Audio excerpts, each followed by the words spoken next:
In terms of booking, the headliners start earlier and earlier, and so I don't actually personally, but Michael, before I left, Michael said he already knows who's going to be headlining when we come back in.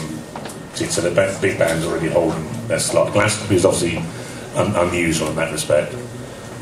So, for example, with U2, we used to give them a call every year. We'd bring the manager up to say, because they'd always said at some point we're going to play Glastonbury, and it's still being, obviously until last year it was always in Bulgaria. So that was a year ago. So most festivals would definitely be. I mean, the headlines will be all the main festivals in Europe. I'm sure it's basically the conversation has started with agents now.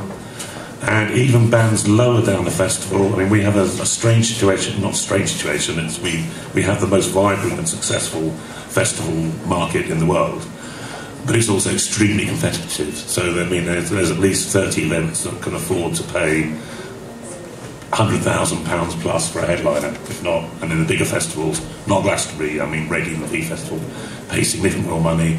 They will pay up to £5 million for a headliner. So, and they also they won't insist on exclusivities with Glastonbury because they respect the event.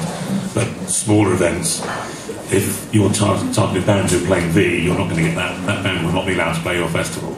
So those festivals have to sort of get in there even earlier now to book the new hot bands, and that again is why, weirdly enough, Eurosonic is almost too late in the booking process now. It used to be that was the sort of start of the new bands, and now you arrive there and you already know kind of who the hot new bands are. But I'd be interested to hear when you start, must be now, yeah? Ще говоря на английски, по-лесно.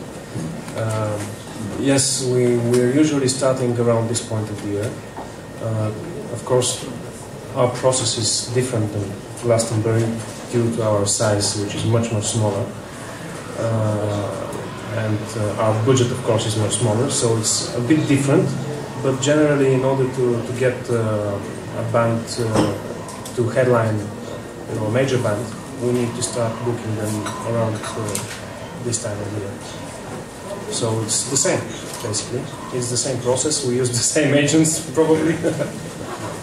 But also, I think what happens more and more now is because there's so many events in Europe as well. There's that you're sort of getting bands will do almost like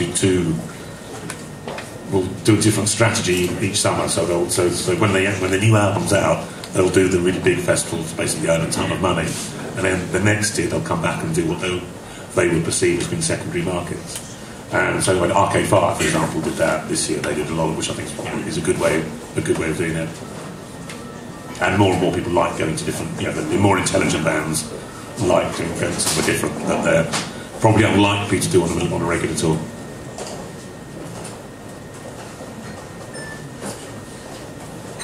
Нещо да попитате? Само искам да видим къде е микрофона или може би не е глас.